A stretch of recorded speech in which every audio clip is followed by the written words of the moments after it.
Hoje a gente vai falar mais um pouquinho sobre sistema respiratório.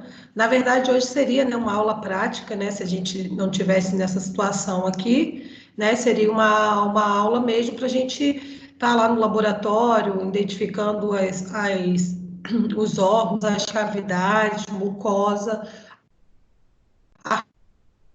enfim. Então, a gente já está adiantando aqui o assunto para quando a gente chegar lá, né? Quando a gente voltar, a gente partir somente para as aulas práticas, tá bom? Então, vamos falar um pouquinho de sistema respiratório, das cavidades, de todas as partes que compõem o sistema respiratório. Então, a gente falou um pouquinho de respiração na aula passada, né?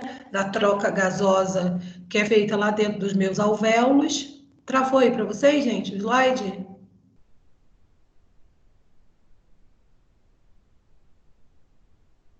Tá abrindo, né? Abriu para vocês o slide, gente?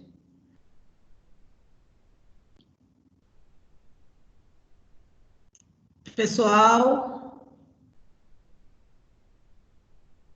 Sim, tá vendo aí, Ricardo? Ou travou?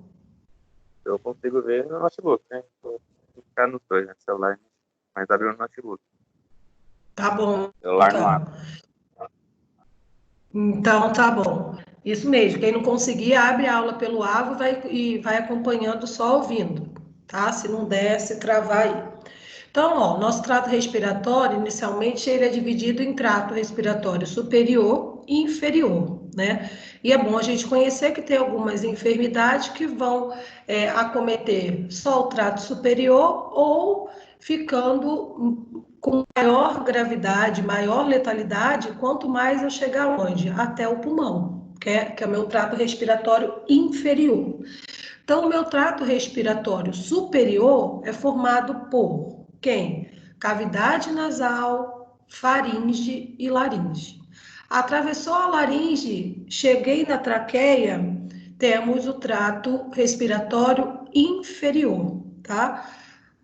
Descendo mais um pouquinho, tem os brônquios, né? Que vão se dividir em bronquíolos, alvéolos, tudo lá dentro do pulmão.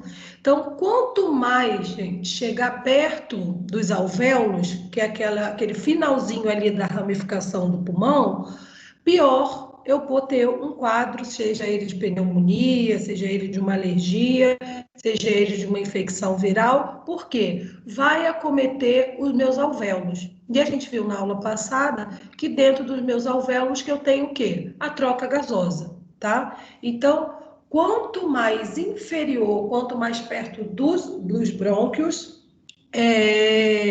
dos alvéolos, pior seria a minha enfermidade aí pulmonar. Vamos conhecer um pouquinho agora de todas essas cavidades.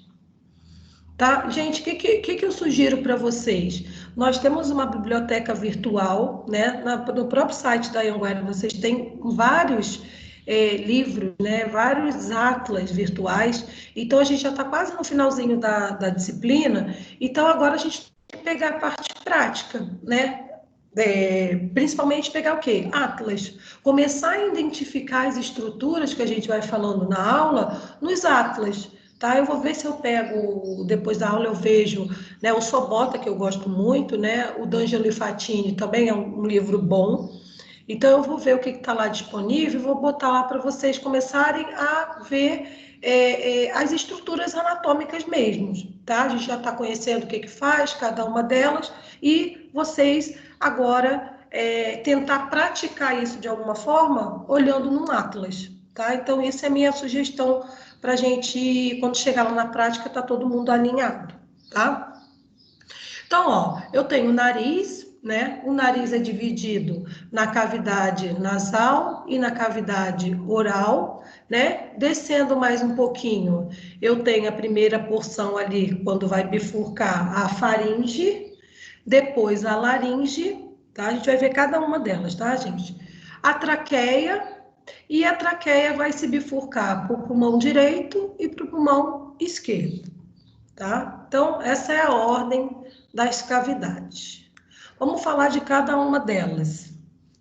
O nariz. Então, o nariz é dividido em parte externa e parte interna, né? Então, a parte interna, ela está relacionada à filtração, à umidificação, o aquecimento do ar inalado, tá? Então, o que que acontece? Quando a gente faz o processo de inspirar o ar, né, para dentro da nossa cavidade, o que que acontece? Eu tenho que ter um aquecimento, né? Aquele ar frio chegando dentro das nossas narinas, o que que acontece? Eu não posso ter, porque eu tenho uma temperatura corporal, tá?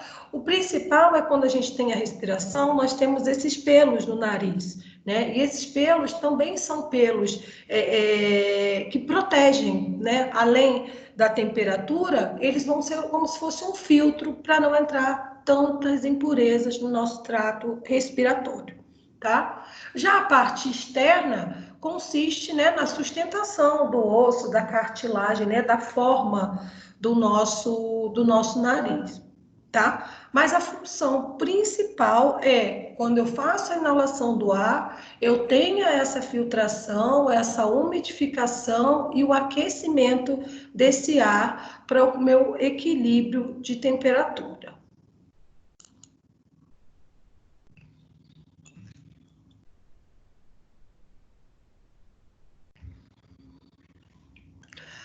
Aí eu tenho, ó, como é dividido a minha cavidade nasal.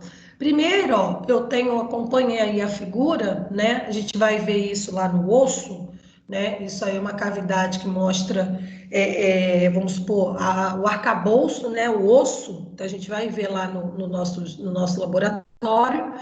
Eu tenho a cavidade nasal, né? Que é olhando de frente, aqui o nariz para cá, né? Eu tenho logo abaixo da cavidade nasal o palato, né? Que é o céu da boca, esse osso do céu da boca. Superior eu tenho o seio frontal, aqui na frente.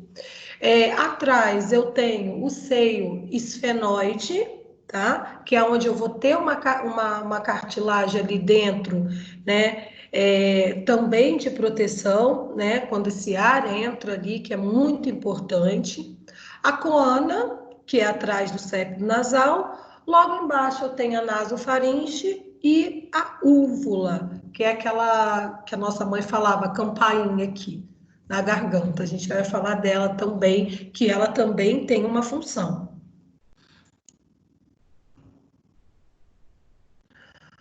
Falando um pouco da faringe, né?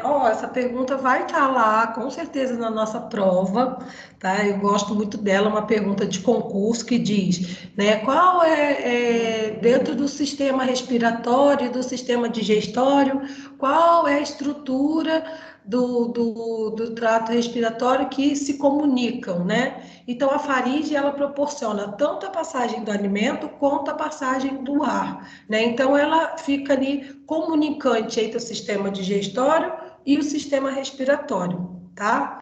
Aí você já fica a diquinha aí para vocês não esquecerem, tá? Então, ó, também é chamada de garganta, é um tubo afunilado que mede em torno de 13 centímetros. A parede é composta por músculo esquelético e revestida por uma mucosa, né, lisa. E presença das tonsilas, a gente vai falar das tonsilas já já, que são as amígdalas, né? E muito importante aqui de vermelhinho, a faringe, ela proporciona tanto a passagem dos alimentos.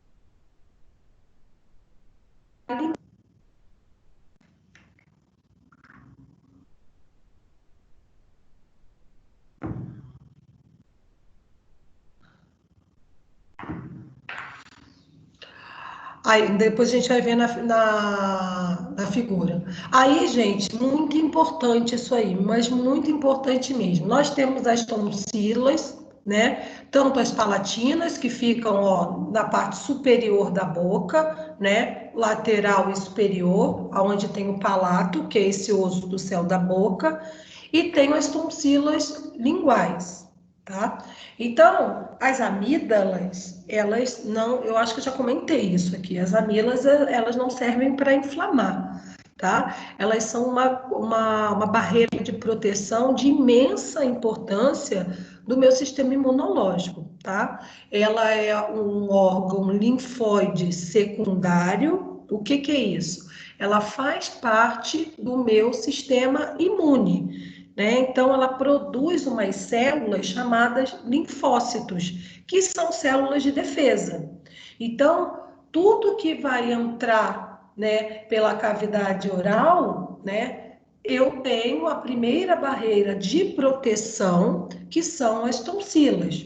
Caso eu faça a retirada dessas tonsilas, dessas amígdalas, o que que acontece? Eu não tenho mais essa primeira proteção. E aí eu tenho a maior tendência de ter o quê? Doenças respiratórias, porque vão passar pela minha primeira barreira e cair lá no meu trato respiratório inferior. E aí, como eu falei, quanto mais esse micro-organismo conseguir penetrar mais inferiormente meu trato respiratório, pior vai ser minha situação, né, para combate, até chegar nos alvéolos e eu ter problemas respiratórios graves. Então, por exemplo, o vírus aí, o coronavírus que está circulando, o que que acontece? Ele consegue passar toda essa barreira, né, até chegar lá nos meus alvéolos e fazer a síndrome de respiratória grave, né? É exatamente atingir, o vírus conseguir atingir até a última parte dos meus alvéolos, dos meus broncos, que são meus alvéolos, onde eu tenho a troca pulmonar, tá? Então, isso é o caso mais grave. E a primeira barreira que eu tenho contra isso são as tonsilas, tá? E aqui, ó, produzem linfócitos.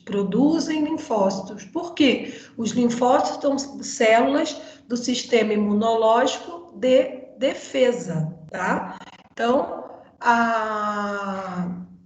as tonsilas não são para ser retiradas, né? Só em casos muito graves, tal, mas antigamente retirava como se fosse, né, uma cirurgia comum. Hoje as pessoas já estão mais conscientes e observando que não se deve fazer a retirada dessa primeira barreira. Assim como eu tenho outra barreira aqui, ó, no nariz, né?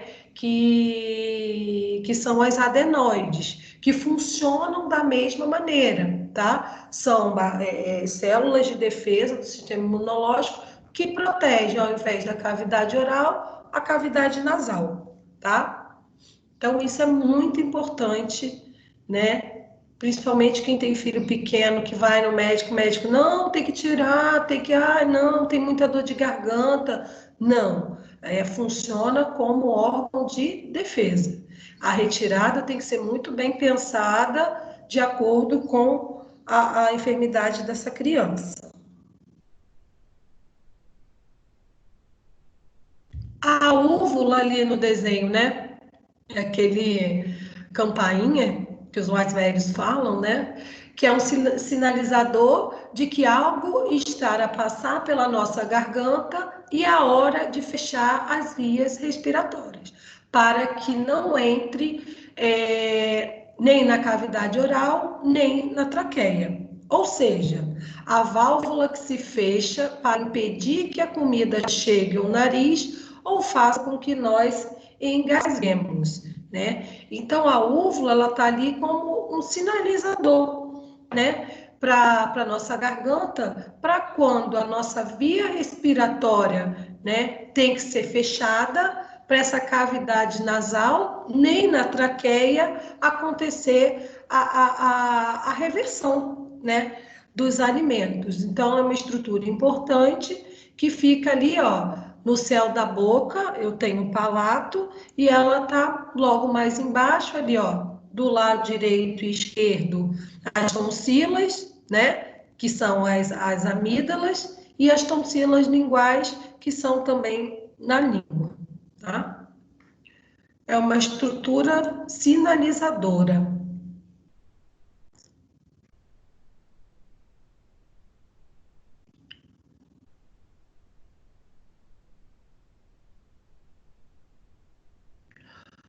mais informações anatômicas, né? Anatômica. Eu tenho a cavidade oral, ó, ali em cima, ó, cavidade nasal, a cavidade oral, né?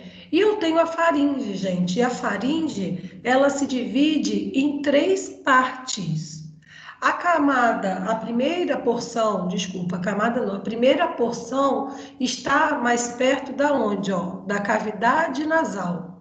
Então, ela chama-se o quê? Nasofaringe.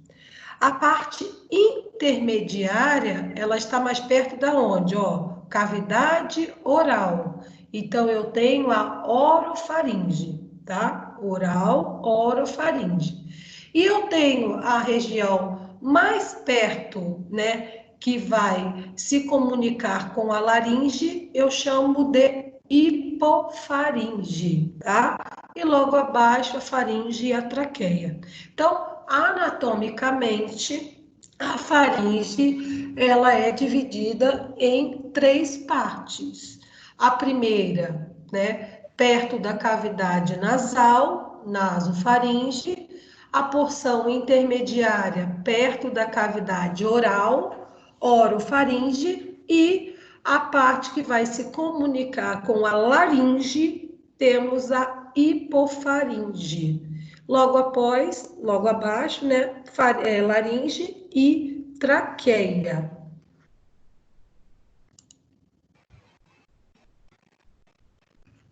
Aí as particularidades da laringe. Laringe.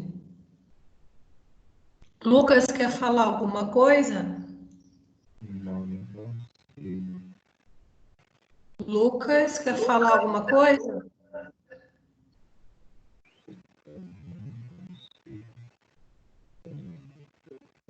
Lucas, desliga o microfone se você não precisa falar. Ok. Então, vamos lá. Laringe, né? Então, passagem curta que vai conectar a parte laríngea da faringe com a traqueia. Então, eu tenho a faringe, a laringe e a traqueia. Ela é relativamente bem curtinha, tá? Tá situada entre a 4ª e 6ª vértebra cervical. Então, é um tubinho menorzinho, né? Um tubo menorzinho, que ela vai conectar a faringe com a traqueia, tá? Está situada na linha mediana do pescoço, anterior, né? Por que anterior? Que posterior a ela, eu vou ter quem? A minha porção para o trato digestório, que é quem? O esôfago, né? Então, tem a comunicação respiratória que vem pela laringe e pela traqueia, e logo atrás eu tenho quem? A via alimentar digestória, que é o esôfago, tá? Vou mostrar para vocês aqui.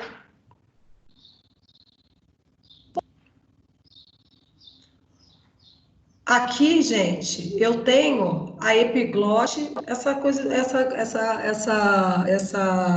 figura deveria ter vindo depois da traqueia. Então, gente, olha só, isso aqui, ó, é a traqueia, né? Começa a descer essa parte, né? Temos do lado direito de vocês a vista endoscópica, a gente vai falar mais para frente. E ali, ó, epiglote, eu tenho o osso hioide, a cavidade aonde vai armazenar a proteção da minha glândula tireoide. Descendo um pouquinho, eu tenho as cartilagens cricoides, tá? E descendo, eu tenho essa cavidade mais rígida, mais muscular, que é a traqueia.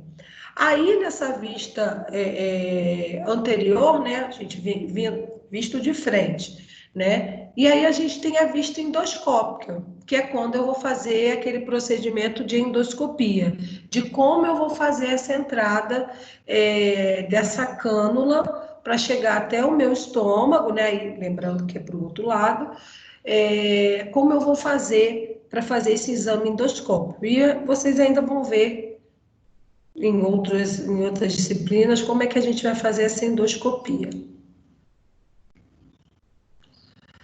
Aqui, ó, anatomia, né?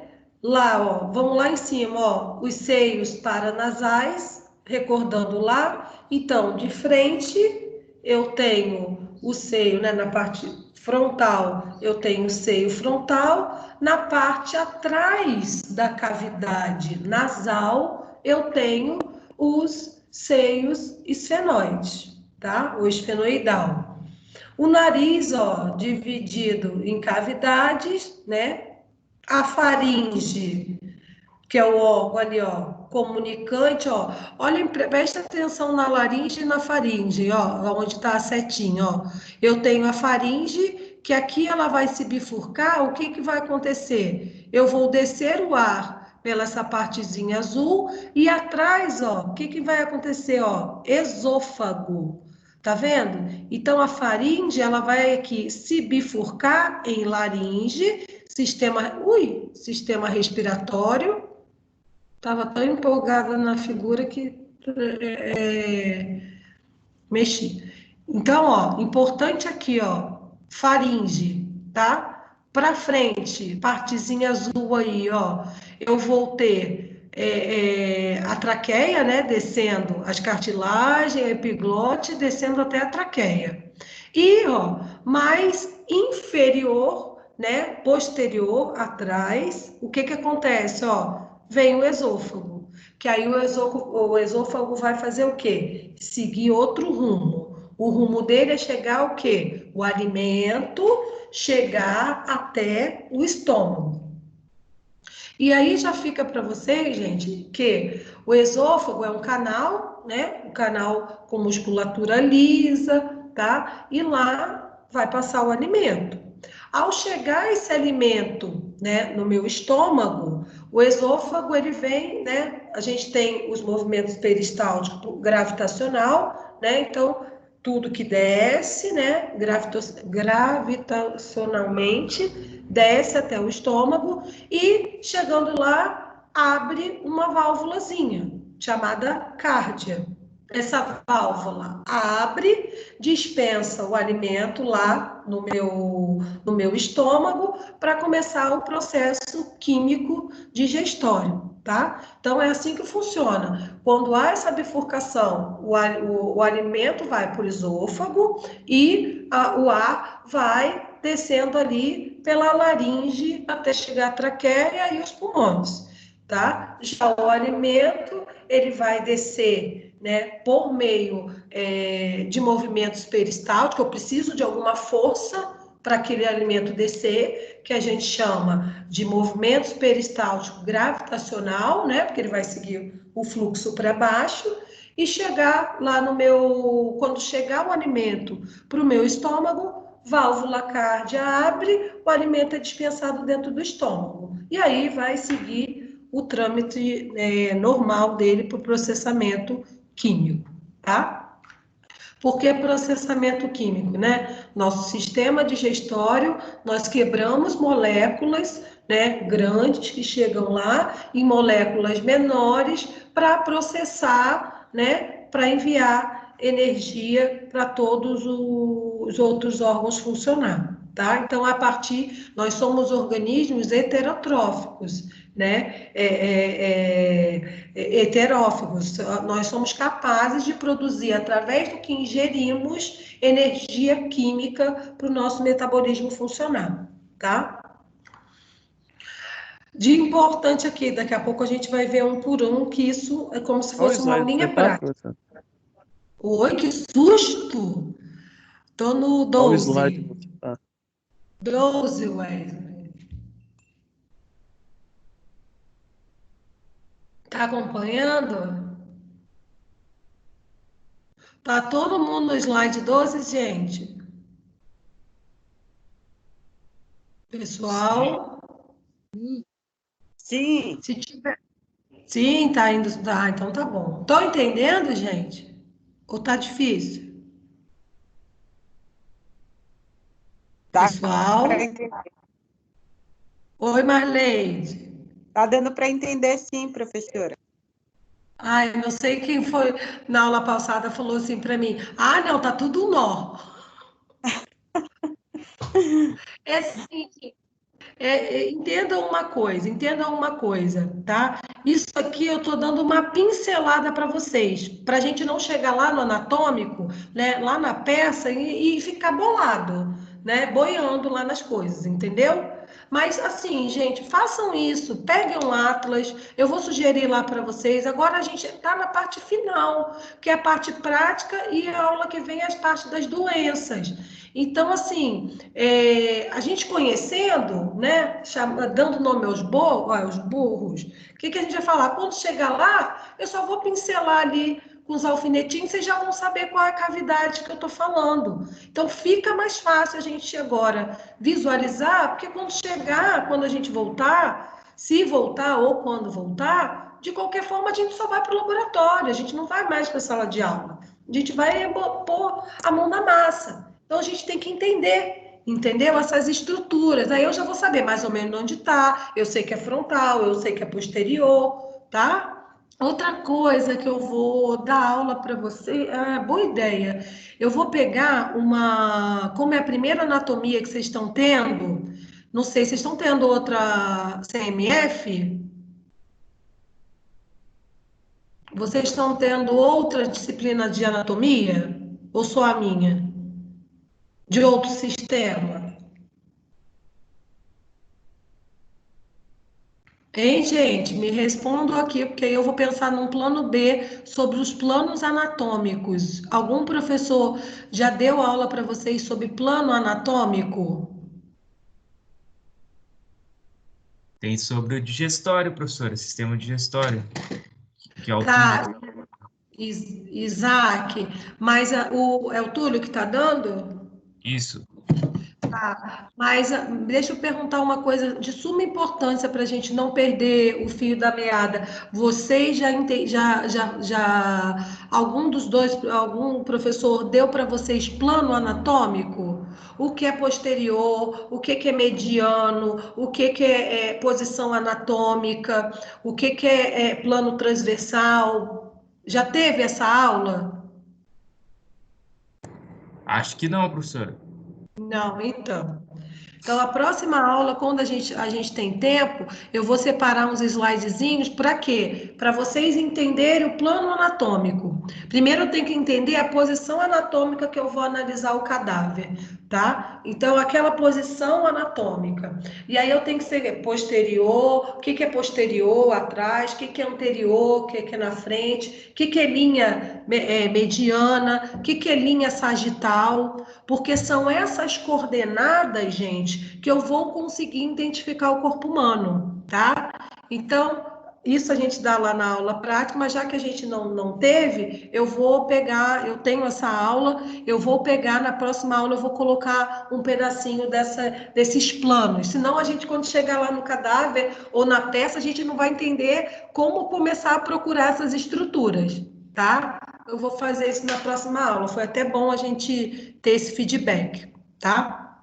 Próxima aula eu começo com isso. O que mais daqui, ó, gente? Traqueia, vocês já entenderam, a traqueia, né? Ela vai se bifurcar lado direito e lado esquerdo. Daqui a pouco eu vou falar uma particularidade muito, muito interessante sobre a traqueia, né? Sobre os processos, por exemplo, de uma criança engasgar, né? Para onde eu devo procurar, ou pulmão esquerdo ou pulmão direito de primeira escolha, tá? E aí, daqui a pouco a gente vai falar mais de trato inferior. Vamos lá. Traqueia. Então, a traqueia, ela mede tudo é aproximadamente, tá, gente? 12 centímetros de comprimento e 2,5 centímetros de diâmetro. Localizada anterior, por isso que eu tenho que falar isso, gente, por isso que a gente tem que ter essa aula de plano anatômico. Anterior, o que é anterior? Na frente, posterior atrás, tá? Então, na frente vai passar quem? Vai passar a traqueia, logo posteriormente a traqueia, eu tenho o esôfago. Um vai para o trato respiratório, para os pulmões, e o esôfago vai para onde?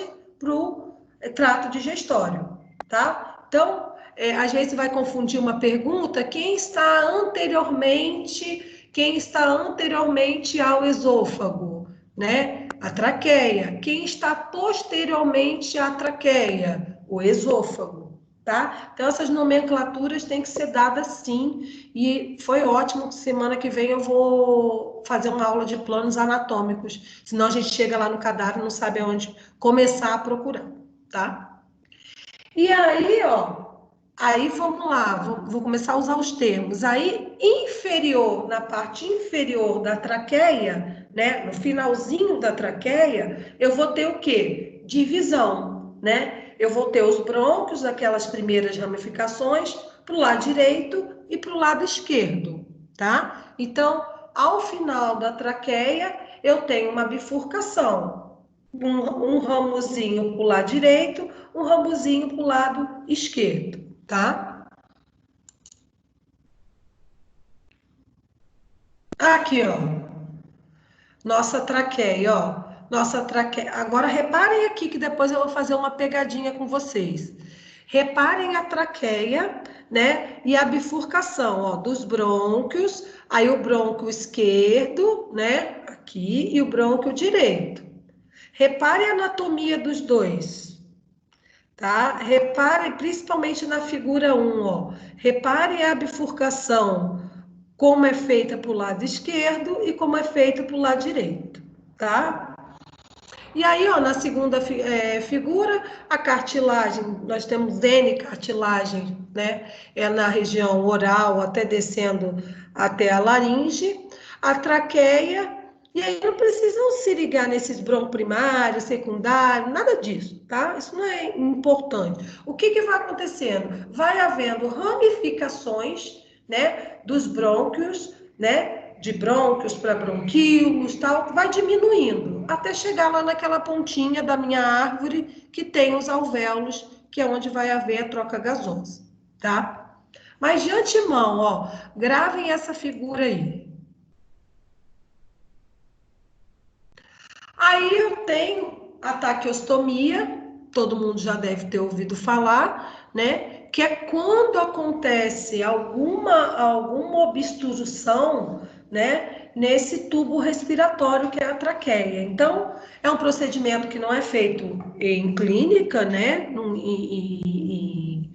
Em clínica, assim, sem ser um centro cirúrgico, né? Pois tem toda a anestesia, tem todo um procedimento, tem toda a introdução de um catéter ou de algum outro material, tá? Que vai fazer a comunicação, né, para o meio externo e eu conseguir, gente, fazer isso aqui, levar o ar para os pulmões, tá? Então, é um recurso que pode ser utilizado para facilitar a chegada de ar nos pulmões, quando existe alguma obstrução do trajeto natural, tá? Então, eu posso ter algumas enfermidades que vão acometer a traqueia e eu não consigo naturalmente levar esse ar para dentro dos meus pulmões. Então, é um paliativo emergencial, tá? Para que aquele paciente consiga respirar, tá?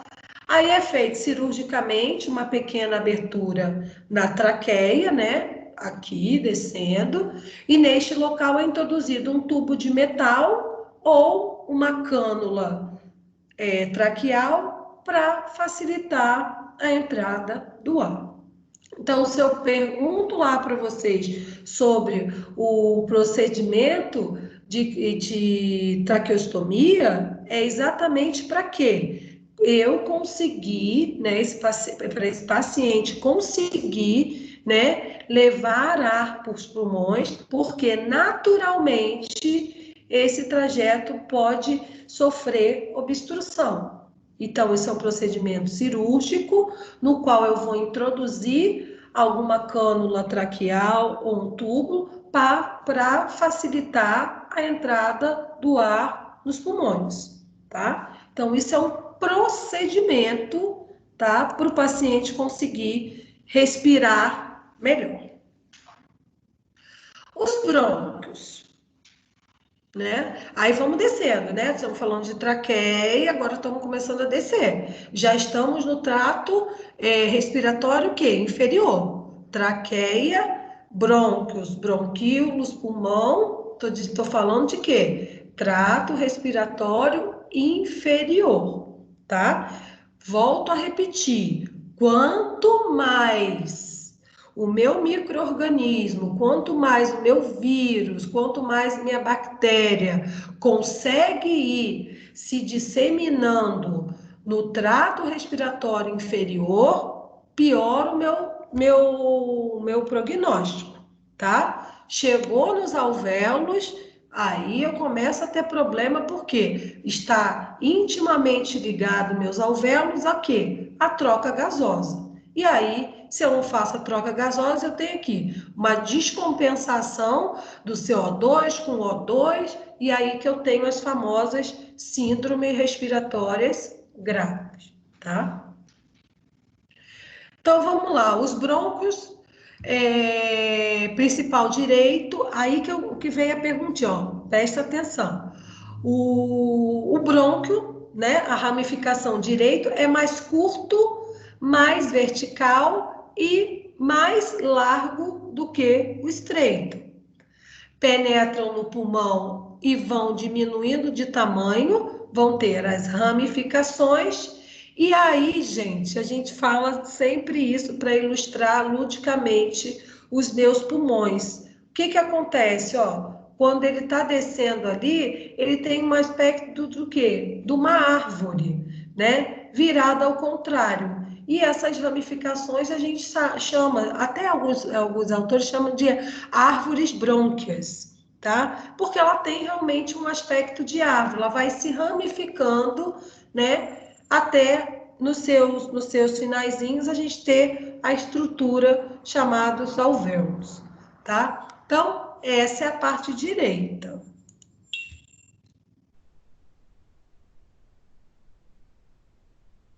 E aí, ó, curiosidade, ó, provável que um objeto, quando aspirado, entre e se aloje no bronco principal direito do esquerdo ou do esquerdo. Por quê? Alguém tem noção? Olhando a figura aqui, ó. Ui. É mais provável, gente, quando eu tenho, por exemplo, um aspirado, que ele vai se alojar nos brônquios, aí, ó, direito e esquerdo, e é principal no direito do que no esquerdo. Por quê?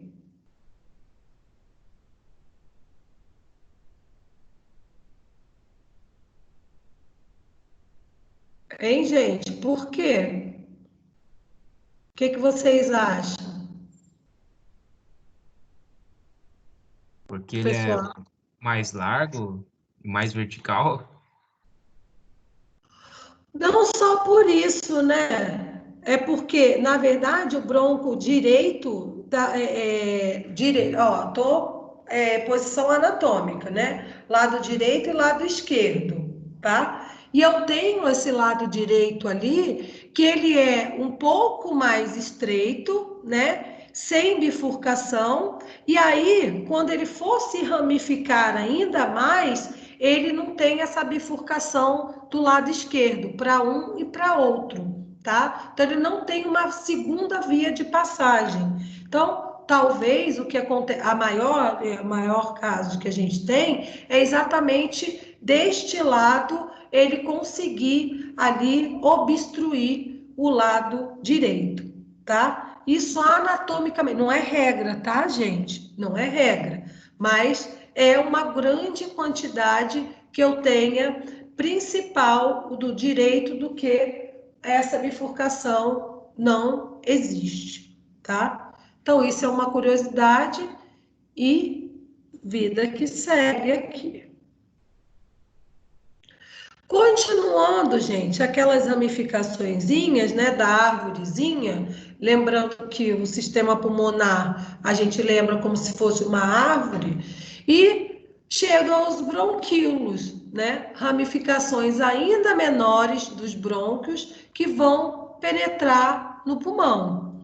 E é lá naquele finalzinho que eu vou ter essa estrutura aí de cacho de uva, né, entre aspas, que a gente viu na aula passada, que são, né, onde vai acontecer a troca gasosa, tá? Dentro dessas bolinhas aí, que a troca gasosa.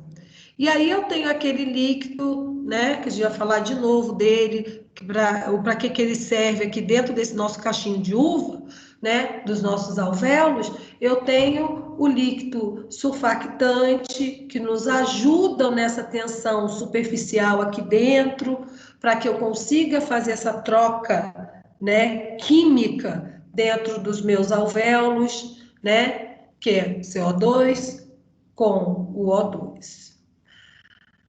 Os alvéolos, particularidade, dentro dele eu vou ter a produção, né, do líquido alveolar, que é o líquido surfactante, né, que ele é de extrema importância para eu ter essa troca gasosa, tá? Eu tenho ali também, gente, presença de uma célula, né, chamada macrófago, né? Reparem que todos esses meios ali eu recebo, por exemplo, né? O meu ar ele não vai vir purificadinho, bonitinho quando eu respirar. Meu ar vai vir com poluição, com poeira,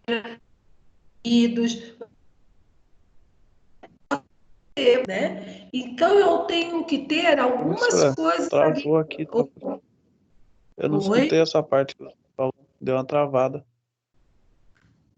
Travou para todo mundo, gente? Para mim deu uma travada também, professora. Aonde eu parei, então? Onde eu parei, gente? É só na parte que você explica na presença dos macrófagos. Isso. Mas eu tô falando disso ainda. Travou? É que bem o início deu umas travadas aí, tipo, não deu pra Tá. escutar. Então vamos voltar.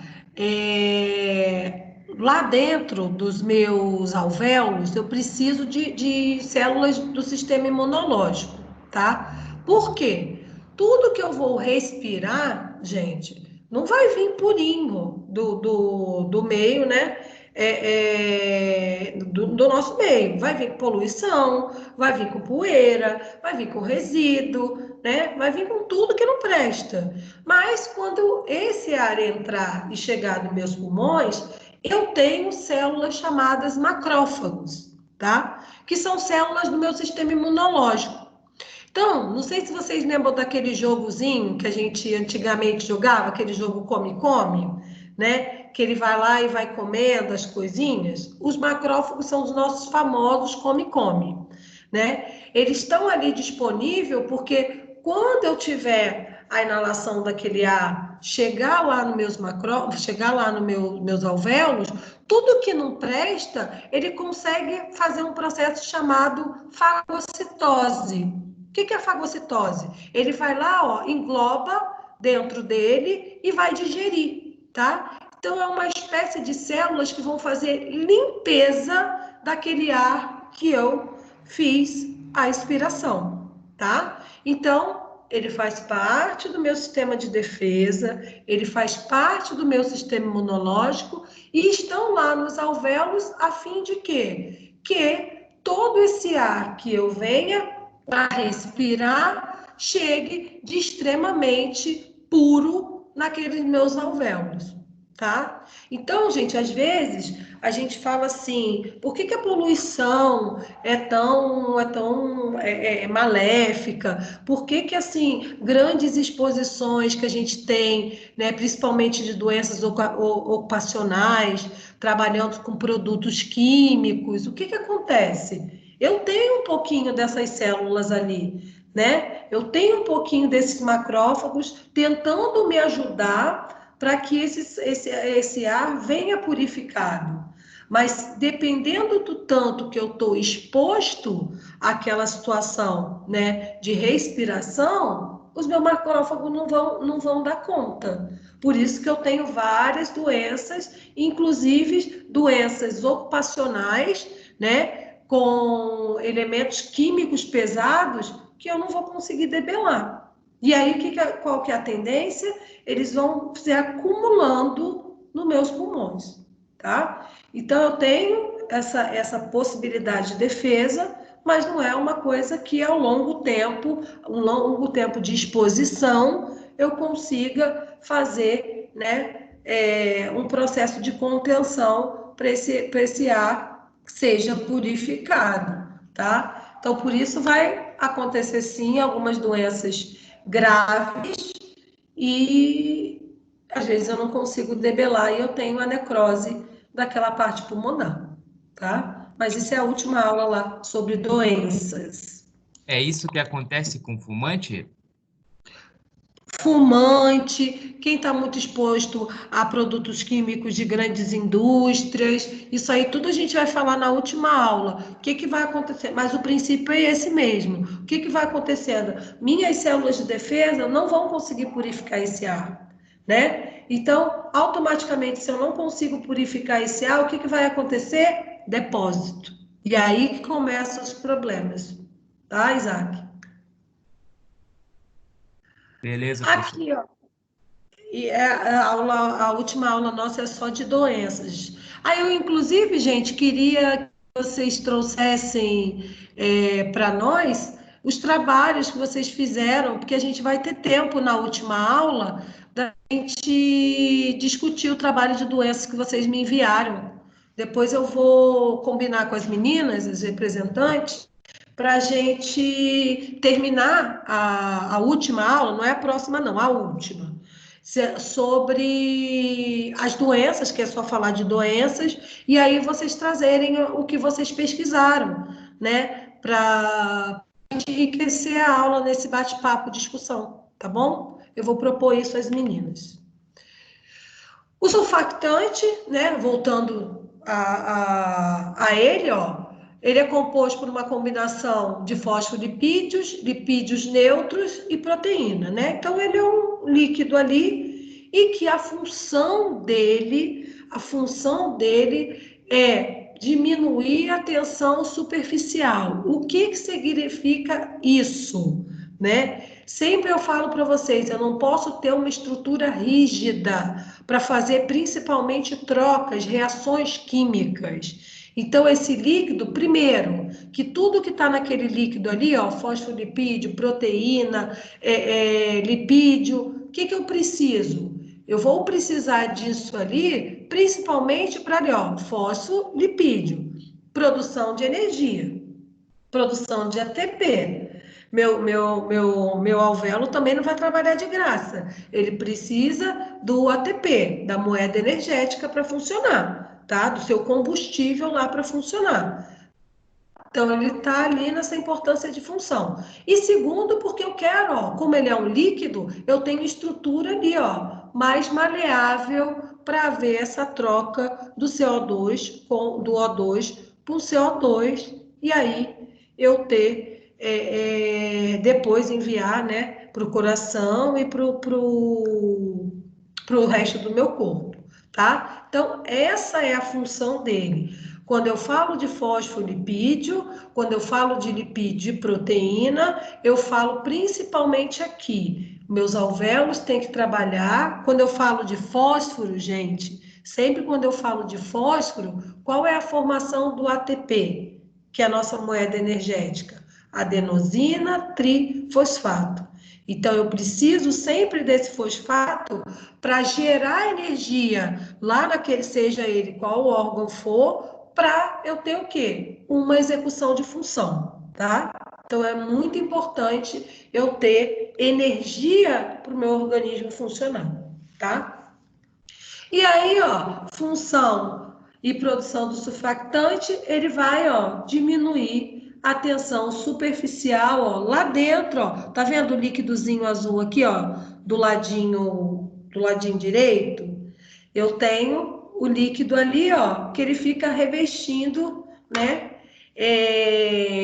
os meus alvéolos. Aí eu não vou dar spoiler, mas aí o que que acontece com os processos inflamatórios?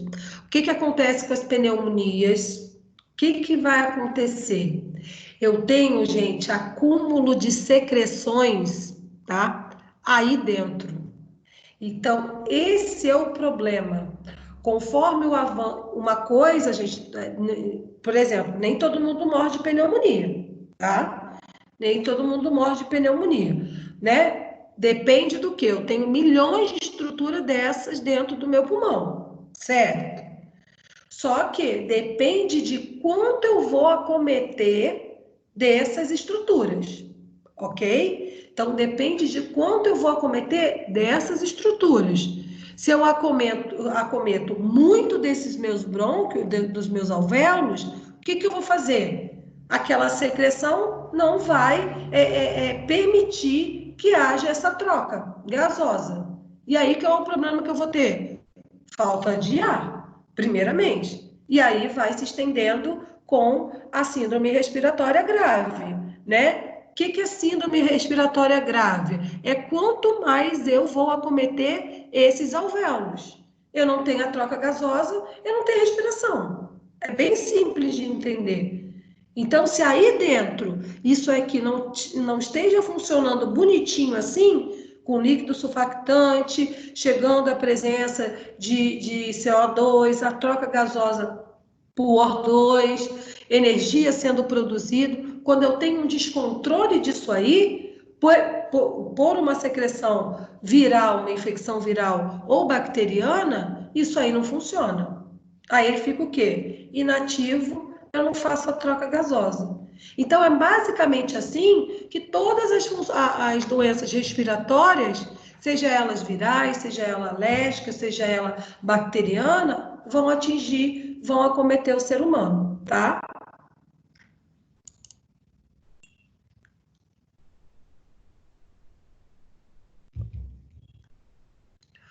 Os pulmões, ó. Os pulmões possuem cerca de 30 milhões de alvéolos, tá? Então, vamos supor, eu tenho 30 milhões de alvéolos, onde eu tenho a troca gasosa. Ah, eu lesei 10 por uma pneumonia, eu lesei 15, eu lesei 100, sabe? Conforme eu vou lesando isso crescentemente, que aí vai me dar problema, tá? Por que, por exemplo, eu tenho pneumonia que vão acometer o lado esquerdo e o lado direito, né? Faz o quê? Eu tenho aquele micro-organismo, conseguiu penetrar pelos brônquios, né, direito, o micro-organismo se dissociou ali, né? Começou a se proliferar e atingiu uma camada, né, uma região, que a gente vai falar daqui a pouco, daquele lobo do meu pulmão. E é isso que eu tenho que acompanhar. Por isso que eu tenho que entender. Então, aqui a gente tem farmacêutico, nós temos nutricionista e temos fisioterapeutas.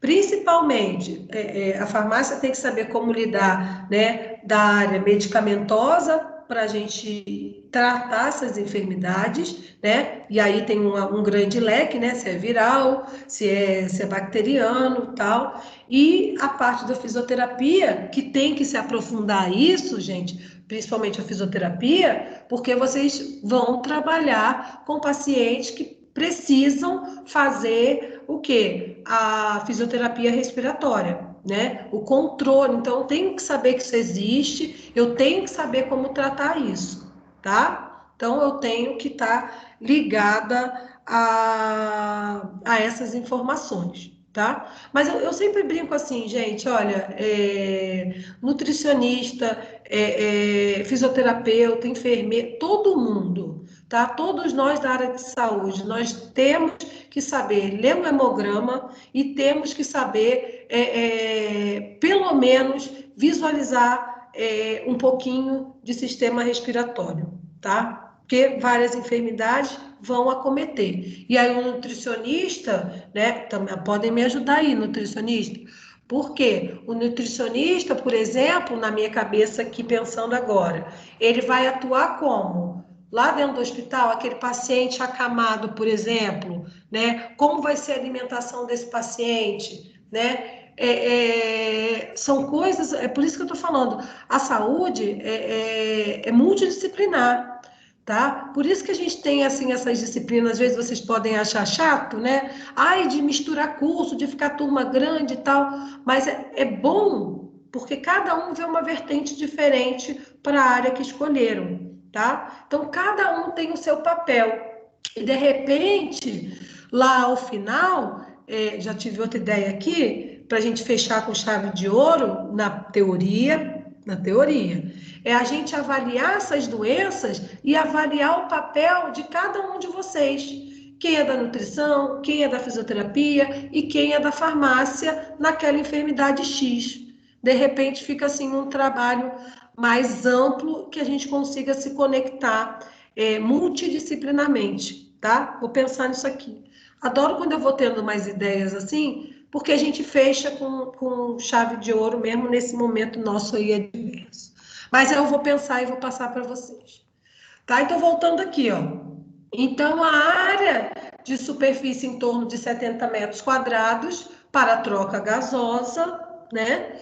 Pulmão direito, tenho 3 lobos, pulmão esquerdo, tenho 2 lobos. Por que que eu tenho? Porque embaixo eu tenho que fazer o quê? Acomodar o meu fígado. Então, olha ali, ó, lado direito, eu tenho a divisão de 3 lobos, e o lado esquerdo, eu tenho a divisão por 2 lobos, tá? Isso, vamos lá, isso numa vista, né? Numa vista anterior, de frente, anterior. Se eu tivesse visto, quando eu faço muito isso no laboratório, vista superior, anterior, você olha aqui. Aí você vira o pulmão assim para o aluno, aí o aluno fala, ah, meu Deus, como é que eu vou achar os lobos, né? Vocês vão achar o lobo pela vista posterior, né? Então, é fácil da gente identificar, porque nós temos essas fissuras, né? Essas fissuras que vão dizer quem, ó. Então, ó, se eu der isso aqui para você, pegar um pulmão lá, dá na mão de vocês. Aí eu falo assim, ó, eu quero isso aqui. Se bem que lá eu tenho um pulmão dividido, tá? E aí eu peço dizer qual é o esquerdo, qual é o direito. Então, vocês têm que prestar bastante atenção nas estruturas. Então, já olhando aqui, eu estou na vista anterior, de frente, tá? E aí eu tenho, ó, no esquerdo, eu tenho o lobo direito superior, né? Eu tenho o esquerdo, gente, superior, lobo médio e lobo inferior, tá? Então, dividido em 3 lobos. Já o lado direito, dividido lobo superior e inferior. Aí, como é que eu faço isso para matar lá numa possível prova prática, por exemplo, né? Se eu coloco o pulmão deitado, a gente tem mais... gente, a gente ainda vai ter isso, porque é muito legal. Aí, o professor ruim, sabe o que ela faz? Ele bota o pulmão ao contrário, tá? Em vista posterior, aí você tem que identificar. Mas o aluno esperto, ele já vai identificar como? Não pode tocar na peça, né? A gente só bota o alfinetinho ali, bonitinho, para vocês identificarem qual é a estrutura que eu estou falando. E aí fica fácil. Se eu entender a posição anatômica, né, anterior, se eu viro posteriormente, eu vou matar essa questão por quem? Ó, as fissuras. Então, entre o lobo superior e o lobo médio, eu tenho a fissura transversal. Entre o lobo médio e o lobo inferior, né, esquerdo, eu tenho a fissura oblíqua. Aí, ó, lobo médio, lobo inferior, fissura oblíqua. Já no lado direito, o que eu tenho? Entre o lobo superior e o lobo inferior, eu tenho somente uma fissura, que é a fissura oblíqua, tá? Então, isso lá numa prova prática, lógico, numa brincadeira, que eu tô falando agora para vocês, eu consigo identificar tanto se me der o pulmão lá via vista anterior, como vista posterior. Eu consigo identificar pelas fissuras anatômicas. Mas eu não vou fazer isso, tá, gente? Pleura, falamos na aula passada, mas como isso aqui provavelmente virará uma aula prática, são duas lâminas túnicas serosas, né? Onde a parte mais superficial, né, fora do órgão, é mais perto da cavidade torácica do osso, é a pleura parietal, fora. E a pleura mais pertinho do pulmão é a pleura, o quê? Visceral, tá? Então, mais externa, né? Perto da cavidade do osso, né? Da cavidade torácica, pleura parietal e mais internamente, pleura visceral, tá? E no meio, eu tenho quem? A cavidade pleural, tá? Aqui, ó. Tá vendo esses desenhos, a costela, tá vendo? A costelinha ali, ó, do lado do pulmão, né?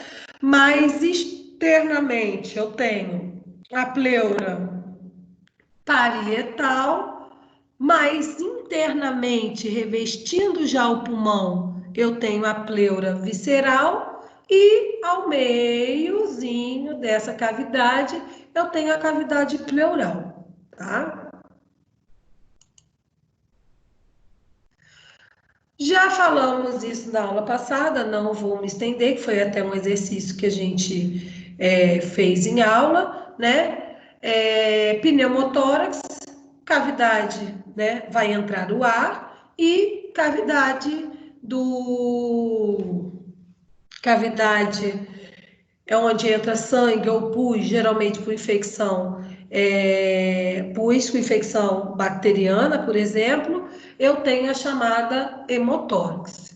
Só que quando há, gente, um colapso que chega a atingir e a obstruir o pulmão, eu chamo de atelectasia, tá? Então, o que é a atelectasia? É quando há esse acúmulo, seja ele de sangue ou pus, por exemplo, começa a obstruir os pulmões, né? Então, aquele líquido é tão rico ali naquela cavidade e eu começo o quê? Ter um problema daquela obstrução dos pulmões. E esse é o caso mais grave e chama-se atelectasia, tá? Que é a obstrução dos pulmões por sangue ou pus.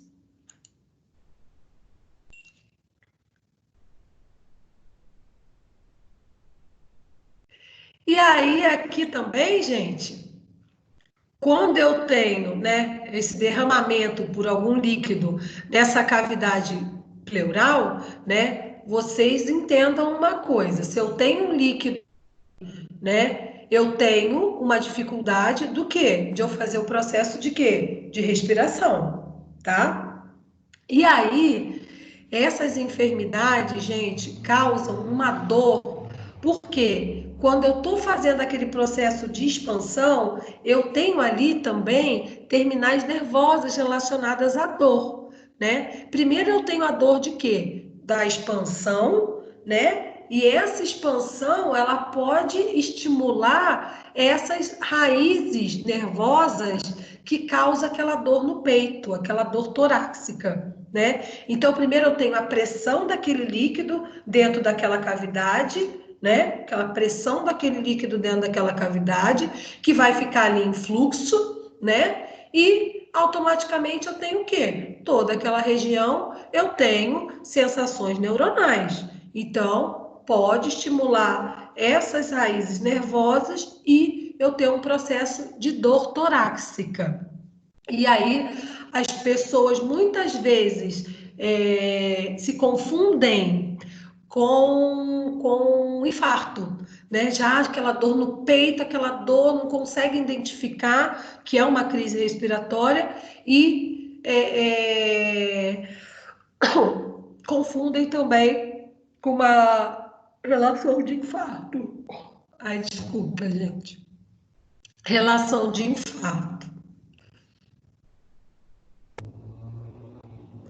E aqui, gente, lembra que eu falei para vocês, né, sobre acúmulo, né? Tudo que eu não consigo degradar, né, minhas células de defesa não conseguirem degradar, o que que acontece? Eu tenho acúmulo, tá? E aí eu tenho absteto, né? Que é um produto, né? Muito utilizado aí nas indústrias. E aí eu tenho essa inalação progressiva, né? Diária. Esse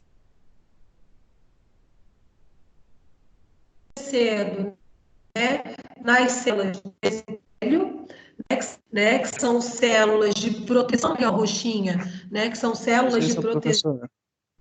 professor.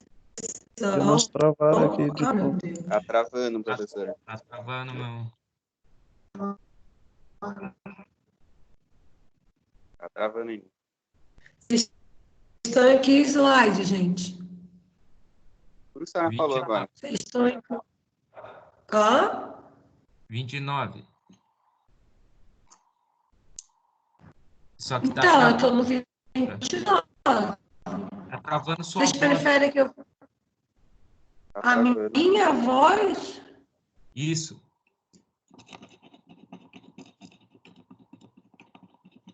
E agora? Eu vou tentar inverter a tela, peraí. Estava indo tão bem. Peraí.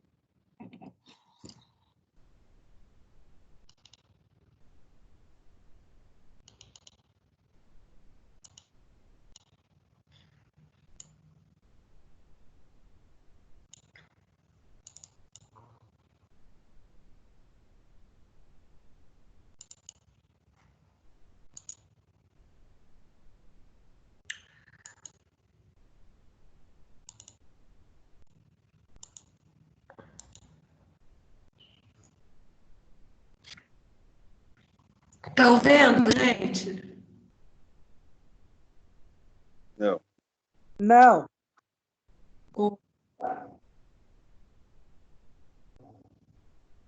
Não ouvi, gente.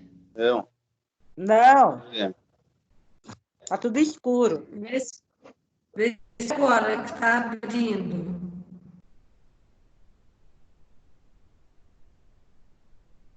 Não também. Não, também.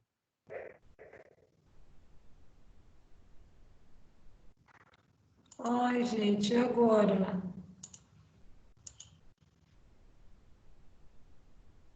Agora sim. Agora eu estou vendo todos vocês, assim.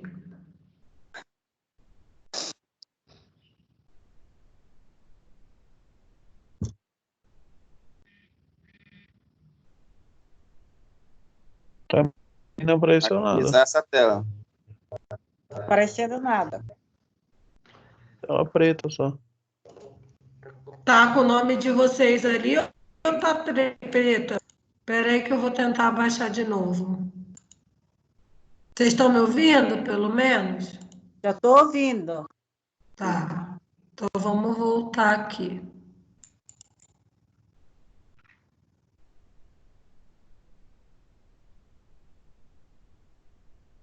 Gente,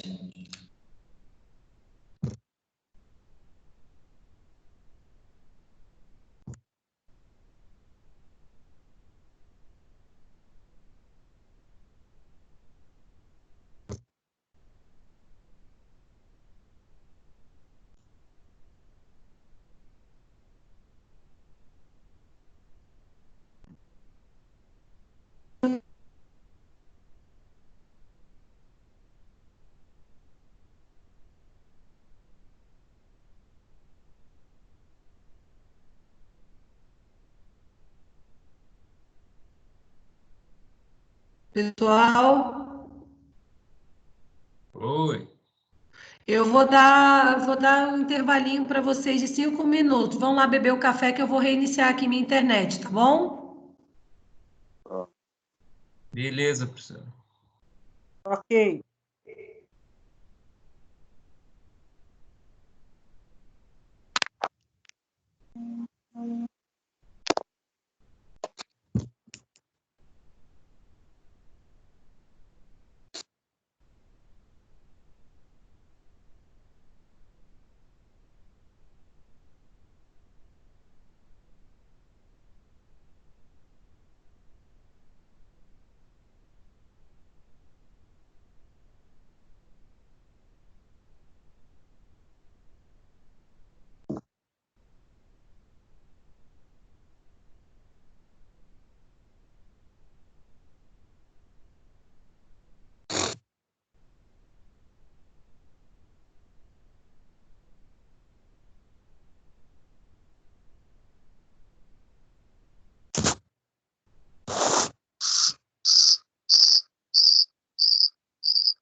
Voltei, estão me ouvindo?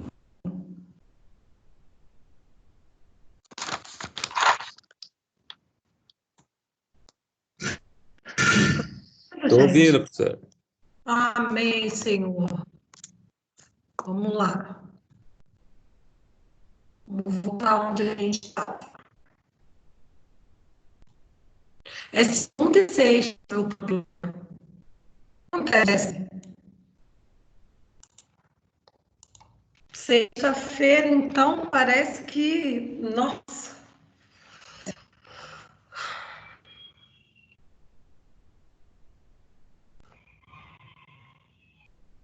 Agora, por que que não está procurando? Ah, eu vou dar pelo meu trabalho mesmo, gente. Tá mais fácil. Estão vendo, gente?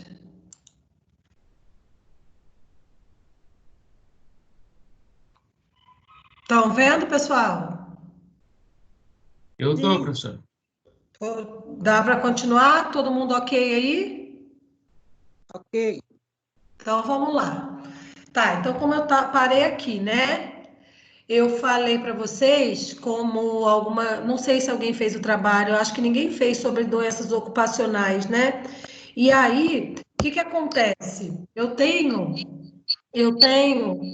Alguém tá com o microfone? Desliga aí para minha voz não retornar, gente.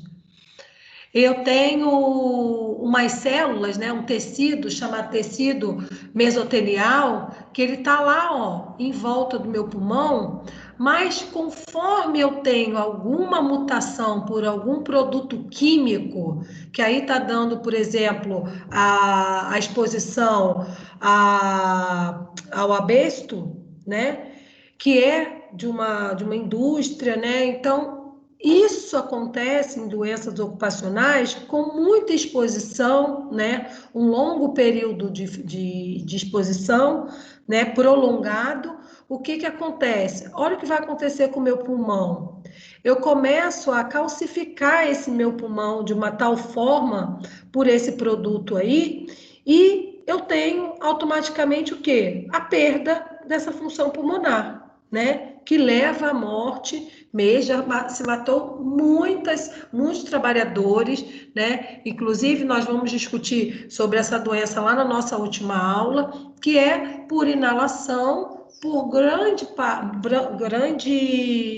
tempo, né, prolongado desses trabalhadores, e aí, ó, eu vou, ó, acumulando no meu pulmão e automaticamente eu vou tendo a perda dessa função, tá? Então, isso é um dos casos mais graves que a gente tem de doenças ocupacionais. Isso aqui é tudo para a nossa última aula, mas já adiantando, ó, passei aqui. A pneumonia é definida como uma infecção ou inflamação aguda dos alvéolos, né? Dos alvéolos, quem são os alvéolos? Não podemos esquecer. Aquela, entre aspas, aquele cachinho de uva lá, que tem um líquido surfactante, que vai fazer minha troca gasosa, tá? Causada por bactéria, vírus, fungos, substâncias inorgânicas e por processos alérgenos, né? E o mais comum é a bactéria Streptococcus pneumoniae, tá? Não querendo tirar mérito, entre aspas, de outras doenças, de outras cepas de bactérias, tá? Nós temos várias bactérias de cunho hospitalar, né? A Klebsiella, que ela pode sim dar por pacientes acamados. Lembrando disso também, gente. Por que muitas vezes a gente escuta dos pacientes vêm a falecer, né? Estão lá internados há muito tempo, vêm a falecer por pneumonia. É devido ao decúbito, né? Tá deitado ali o tempo todo, né? E aquela secreção, ela vai, né, para o trato respiratório inferior. E aí sim pode me dar uma morte, né, pela pneumonia. Então, pacientes muito tempo acamados podem vir sim a falecer de pneumonia devido a muito tempo deitado. Então, é fundamental ali, quando a gente tem, agora falando com os fisioterapeutas, a gente tem essa estrutura de que o paciente tem que andar, o paciente tem que fazer exercício, ele tem que sentar, né? Tem todo o protocolo que a fisioterapia faz, né? Os enfermeiros fazem para poder ajudar esses pacientes a não estar tanto tempo deitado. Mas o que é o problema? É isso aqui, ó, lá dentro dos meus alvéolos, ó, meu alvéolo aqui bonitinho, ó, né? E aí eu tenho, ó, uma inflamação do tecido pulmonar e automaticamente eu vou ter aqui ou acúmulo de pus, ou acúmulo de líquido, que a gente chama de edema, né? Então, tudo isso aqui vai ser prejudicado. Então, se eu tenho alguma secreção, se eu tenho algum líquido, se eu tenho qualquer coisa ali dentro, ela não vai, esse alvéolo ele vai ser perdido e eu não vou conseguir fazer a troca gasosa, automaticamente eu vou ter o quê? Problemas pulmonares, tá? Aqui, ó.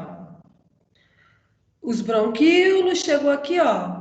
Olha ele aqui, normalzinho, azulzinho, tá vendo, ó? Já com a pneumonia. Não só com pneumonia, que tem outras enfermidades que causam isso. Formou um líquido aqui, como é que eu vou ter troca gasosa? Eu tenho a perda desse meu alvéolo aqui. Então, ele não funciona. E aí que é interessante a gente conhecer, porque eu tenho um alvéolo desse Eu tenho milhares, né, gente? E aí eu tenho um alvéolo aqui, um alvéolo aqui, um alvéolo aqui, tudo nessa situação de pneumonia. E aí, o que, que vai acontecer? Eu tenho a perda daqueles alvéolos. E eles vão ficar ali, ó, naquela parte. Por isso que aí eu consigo visualizar, por exemplo, por raio-x, né, aqueles alvéolos perdidos, né, no raio-x. Ah, atingiu o lobo direito, a porção superior, a inferior, a média, né? Então, eu tenho como identificar isso em exames de radiografia, tá?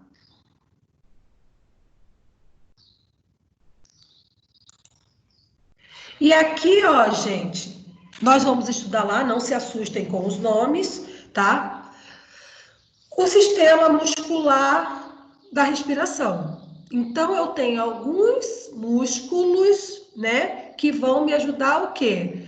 A expandir e a contrair o meu pulmão no processo de respiração, tá? Então, ó, na parte, ó, do ladinho nosso aqui, esquerdo, os músculos da inspiração, eu vou inspirar o ar. Eu tenho, ó, 4 músculos aqui de suma importância, tá? Lembrando que é só para vocês entenderem.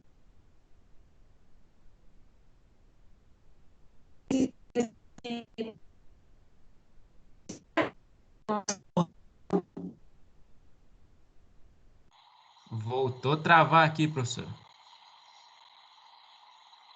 Travou tudo.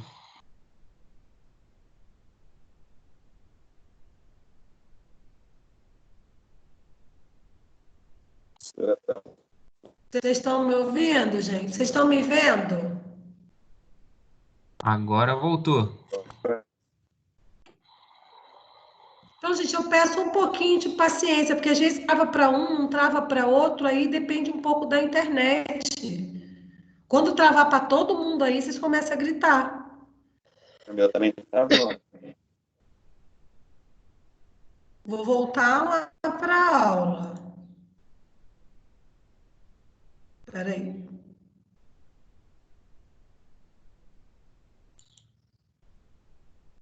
Aí, já perdi até onde eu botei a aula agora. Aqui. Estão vendo, gente? Sim. Estão vendo, gente? O slide 33. Sim.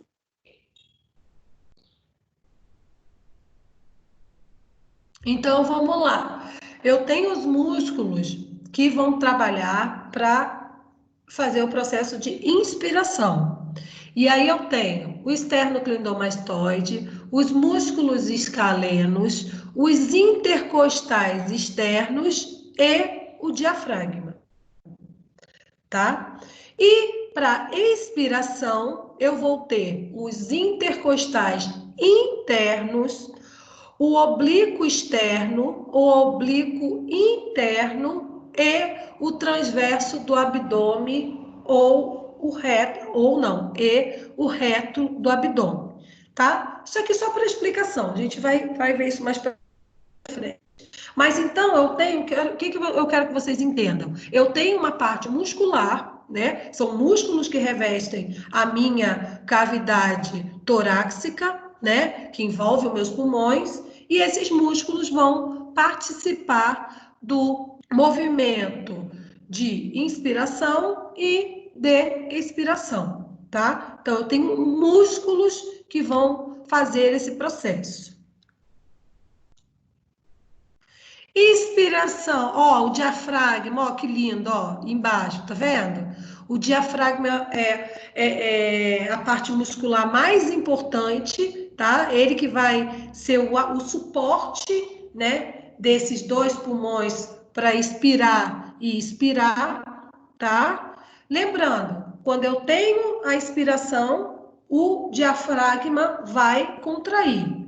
Quando eu tenho a expiração, o diafragma vai relaxar, tá? Esse músculo ali, ó, que está ali na base dos meus 2 pulmões.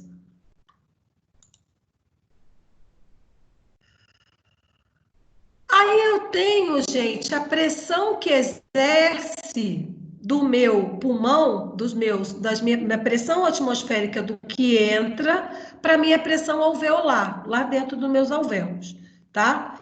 Então, quando eu tenho uma situação de repouso, que é essa figura 1 aqui, né? O meu diafragma está relaxado, meu músculo diafragma está relaxado. Então, essa pressão atmosférica com a pressão alveolar, ela fica igual. 760 milímetros por mercúrio, tá? Já na segunda fotinho ali, que eu tenho durante a inspiração, que o diafragma vai ter que contrair, eu tenho da pressão atmosférica de fora para a pressão alveolar um pouquinho de diferença menor da pressão alveolar, na faixa de 758 milímetros por mercúrio. Quando eu tenho a terceira situação, eu vou ter o quê? Expiração. Então, o diafragma vai relaxar e a pressão alveolar, lá dentro dos meus alvéolos, vai ser maior um pouquinho do que a pressão atmosférica. Varia de 762 milímetros de mercúrio, tá? Isso é só para vocês entenderem da relação do que vai entrar e do que vai sair. E às vezes essa pressão ali, ela tem que se manter no mínimo normalizada, tá? Aumentando um pouquinho, diminuindo um pouquinho, num processo muito rápido de inspiração e expiração, tá? Isso de acordo com quem?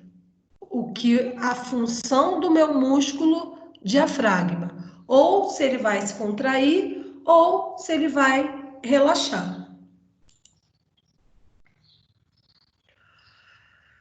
Ventilação pulmonar, entrada de ar, inspiração, já falamos. Saída do ar, expiração. Então, inspirando, eu estou fazendo o ar entrar. Expiração, liberação do ar. Troca de gases entre a atmosfera e os pulmões. Eu tenho essa troca dos gases, CO2 e O2. Então, a inspiração, o que eu estou fazendo? Inspirando, entrada do ar, automaticamente, quando eu tenho a entrada do ar, eu tenho o quê? Expansão do pulmão. E quando eu tenho a expiração, saída do ar, eu vou ter o quê? A contração, a retração desse pulmão para saída do ar. Isso aí é simples da gente entender. Entrou o ar, inspirei, expansão dos pulmões. Saída do ar, retração do pulmão para quê? Jogar para fora, tá? Trocando em miúdos uma palavra que a gente não falou até agora, chama-se hematose, tá? A troca gasosa, o nome dela bonitinho, científico, chama-se hematose, tá? Então, eu tenho a respiração externa, né, que a gente chama de respiração pulmonar, onde o sangue recebe O2 e vai liberar o CO2, tá? E eu tenho a respiração interna, que vai ser enviada para os meus tecidos, é onde o sangue perde O2 e recebe CO2. E isso eu vou viver, gente, numa futura o quê? Troca gasosa, nesse ciclo, tá? Então, eu tenho que entender que essa troca gasosa chama-se hematose, ela vai ser feita lá dentro dos meus alvéolos pulmonares, né? Onde eu vou ter a respiração pulmonar e eu vou ter a respiração para os tecidos, tá? E isso vai virar, ó, um ciclo, tá? E o gradiente de pressão atmosférica, né, o que vem de fora, com a pressão arterial do nosso sangue. Então, eu recebo de fora, né? Eu recebo pela inspiração, vou tratar pela hematose, fazer essa troca gasosa e depois liberar para os meus tecidos, para o meu coração, para todos os meus órgãos, via quem? O sangue, tá? O sangue oxigenado. Isso aí vocês vão utilizar, quem não conhece ainda, né? É um oxímetro, né? Pode ser de pulso ou de dedo, né? É um aparelho com finalidade de medir indiretamente a quantidade de saturação, que a gente chama, né? A saturação normal varia de 95% a 100%. Que é isso que é variar? O que o oxímetro quer analisar? Quer analisar se essa troca gasosa está sendo feita suficientemente, tá? Então, eu tenho esses aparelhinhos, todo mundo acho que já colocou um desses, pelo menos no dedo, né, ou do filho, para ver essa saturação do oxigênio, que nada mais é para observar se essa hematose está funcionando perfeitamente naquele indivíduo.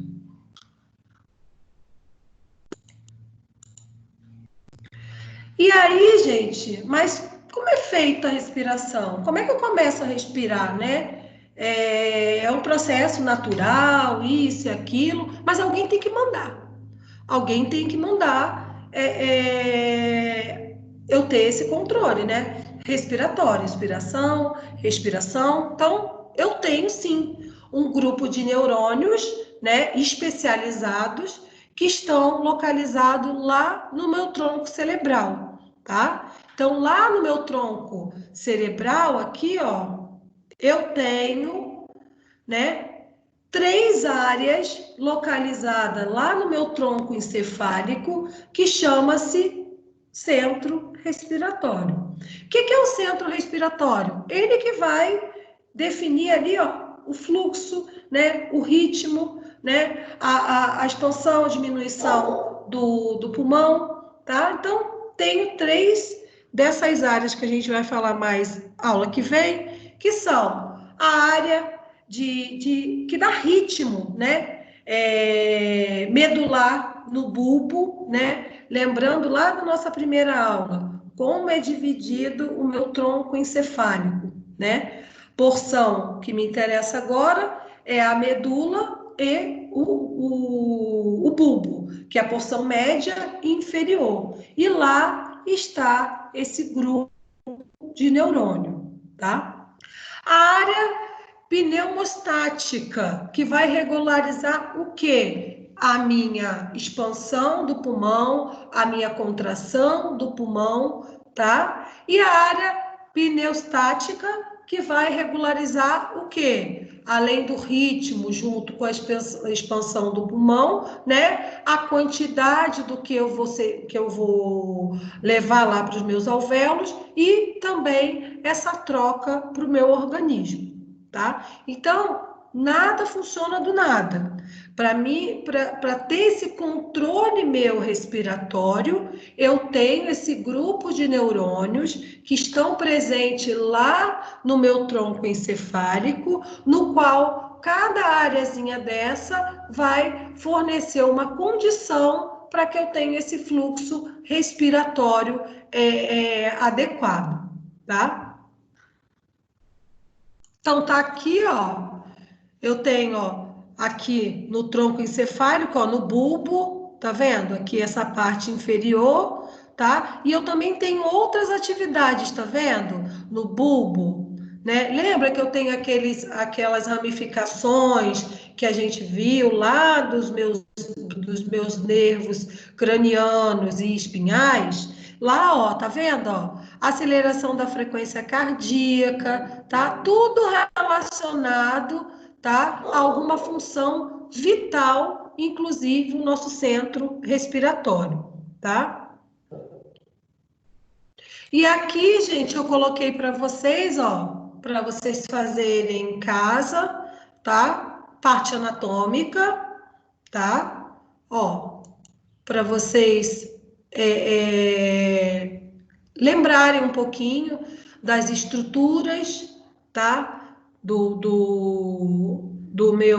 meus alvéolos, dos meus pulmões, né? Da pleura, né? Isso tudo aqui para vocês analisarem em casa, né? Para fazer no caderno, não é para me entregar, é mais para a gente praticar um pouco, já que a prática, por enquanto, a gente não está lá no laboratório, e lembrar para vocês, eu vou colocar lá uma orientação vou ver se eu consigo pegar o link, mas já fique de antemão, olha, um dos melhores livros, Atlas, que a gente tem desde a minha época, que eu me formei em 2005, a gente usava o Sobota, que é um dos melhores atlas lá na faculdade, inclusive na biblioteca tem milhares, né? Porque ele é o mais conhecido, é o mais utilizado, mas tem também na via biblioteca no e-book, né? Vocês têm aí acesso à biblioteca.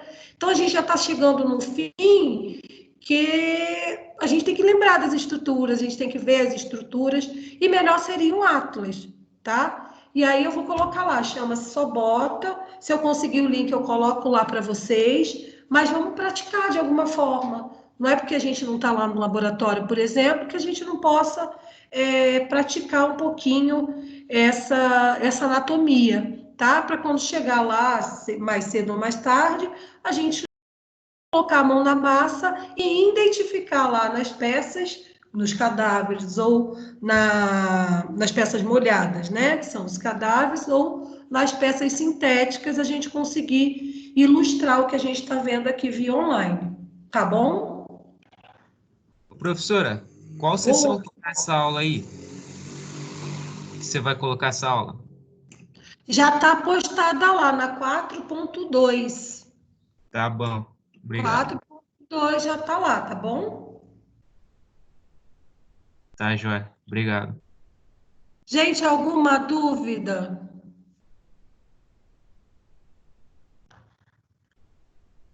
Não.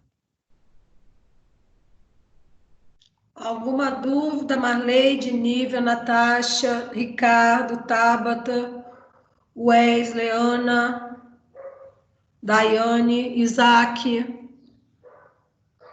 Vamos pensar, gente, não para a próxima aula, mas da última aula. A aula que vem eu vou tentar falar para vocês sobre planos anatômicos, né? Que é de importante, se não foi dado isso, a gente teria que fazer. E aí vão ficar as doenças, né? As doenças para a gente estudar. E aí a gente vê como que a gente pode fazer essa dinâmica de vocês trazerem aqueles trabalhos que vocês fizeram para ilustrar nossa aula, tá? Ok. Tá bom, gente? Então, vou baixar essa aula aqui, já vou botar para os colegas que não conseguiram assistir, tá? Boa semana a todos, fiquem com Deus, se cuidem. Qualquer dúvida, eu estou à disposição para vocês via representante ou por e-mail, tá bom? Obrigada, Tá bom, obrigado, professora. Boa semana. Tchau, Isaac. Boa semana para vocês, gente. Obrigado. Você também, professora. Boa semana. Você também.